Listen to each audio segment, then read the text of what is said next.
¿Por qué está planteada una transición energética en la actualidad? Bueno, lo primero que se señala son los problemas ambientales, especialmente el asociado al cambio climático, que también fue llamado o es llamado calentamiento global. Ambas son dos cosas distintas, pero ambas acusan a la quema de combustibles fósiles como la principal fuente de gases de efecto invernadero. Entonces, tratando de disminuir esa emisión, se plantea disminuir en alguna medida el uso de este tipo de energía. Pero detrás de los problemas ambientales lo que hay son graves problemas con el estilo de desarrollo.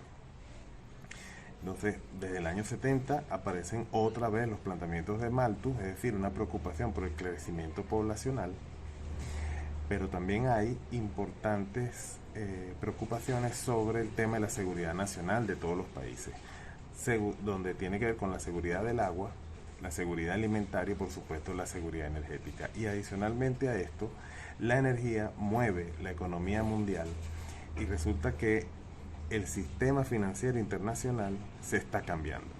Todo esto hace pensar en cambios o en posibles cambios en los patrones de uso de la energía. Ahora, históricamente, lo que ha ocurrido es que cuando hay un cambio en el orden de magnitud de la demanda energética, ocurre una transición de energía porque hay que buscar nuevas fuentes, fuentes más costosas. Eso ocurrió, por ejemplo, de 1830 hasta hoy. La población mundial ha crecido 8 veces, mientras que el consumo de energía ha crecido 30 veces. Entonces, ese es un cambio importante en la demanda energética que hizo pasar de la biomasa como fuente predominante al carbón y del carbón al petróleo. Ahora, cuando aparecen fuentes más eficientes, el uso de estas nuevas fuentes también establece un patrón de transición energética. Y cuando existe la posibilidad o la amenaza de que una fuente importante de energía empiece a agotarse, entonces también se plantea una transición energética. Sin embargo, nunca ha ocurrido el agotamiento de ninguna fuente. Lo que ha ocurrido es que aparecen nuevas fuentes y estas se suman a las que ya venían siendo utilizadas.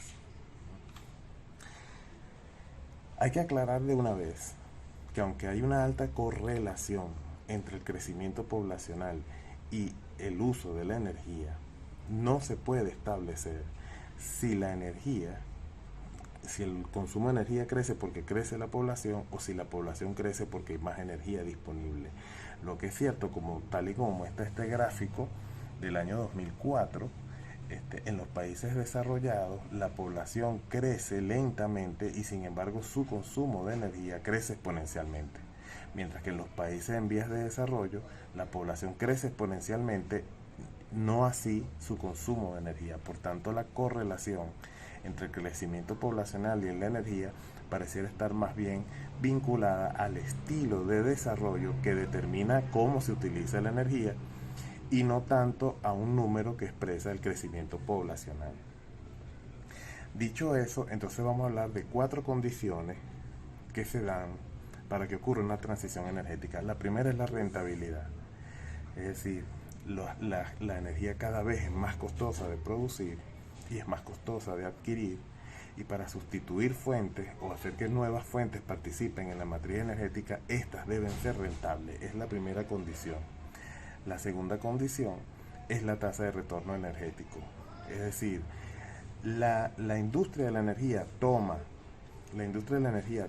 del sistema natural una cantidad de energía, la convierte y la da a los demás sectores económicos. Y estos sectores económicos le entregan a la industria de energía insumos para su funcionamiento. Entonces, esos insumos pueden cuantificarse en términos energéticos, pues la industria de la energía debe dar más energía a los sectores económicos que lo que los sectores económicos le dan a la industria energética. O en otras palabras, lo que se invierte para producir una cantidad de energía tiene que ser mucho menor que la energía que se produce, ¿sí?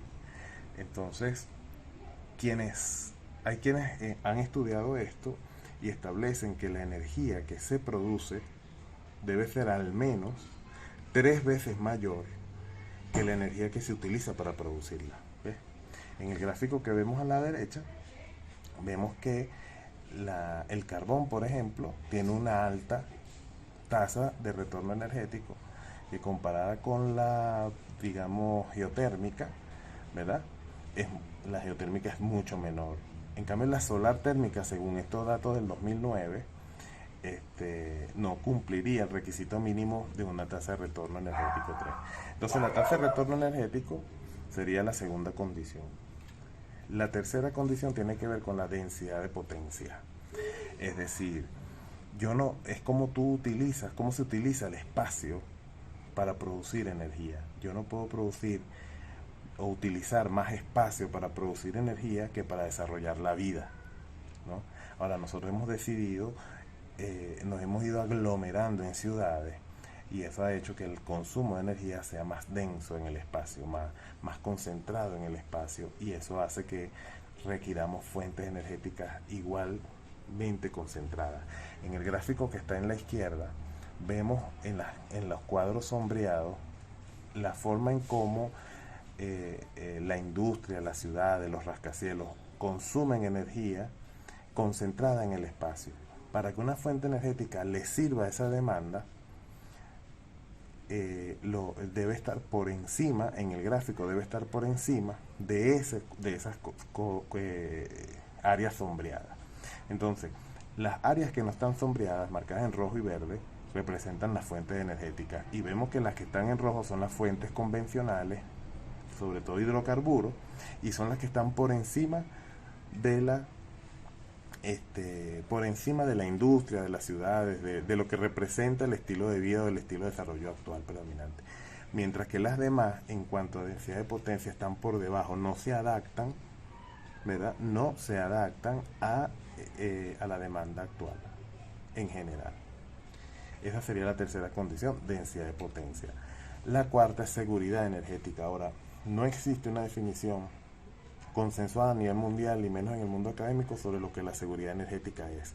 Si tomamos a Petrocaribe como una referencia y vemos cómo Petrocaribe desarrolla la seguridad energética para promover la integración latino-caribeña, entonces vemos que Petrocaribe utiliza 4 dimensiones: disponibilidad, accesibilidad, sostenibilidad y gobernanza. Básicamente debes tener fuentes energéticas disponibles, y una vez que las tienes ubicadas y disponibles, entonces debes poder acceder a ellas físicamente y financieramente, debes poder pagarlas. Y ese sistema debe ser sostenible en el tiempo, tanto en lo ambiental, en lo social, en lo económico, en lo político. Debe ser viable, debe ser sostenible. Pero aún así, debe haber un sistema de gobierno, una gobernanza sobre el sistema que no dañe el sistema. Entonces, por eso es que la gobernanza aparece como la cuarta dimensión de esa seguridad energética, y esta seguridad entonces sería la cuarta condición para esa transición. Y a manera de conclusiones rápidas en este paneo rápido que estamos dando, entonces lo primero es que la transición energética, una transición energética real, implica cambios importantes en el estilo de desarrollo. No se puede hacer una transición hacia energías verdes, renovables, o como quieran llamarle, si mantienen el estilo de desarrollo actual que está adaptado a los combustibles fósiles.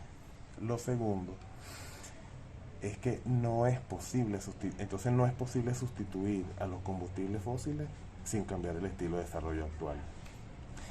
Pero fíjense también algo importante, que es que todos los datos, la mayoría de los datos que tenemos y lo que sabemos del cambio climático y de otros temas importantes, vienen de grandes agencias que tienen sus centros en los países potencia, en los países occidentales, de potencia occidental.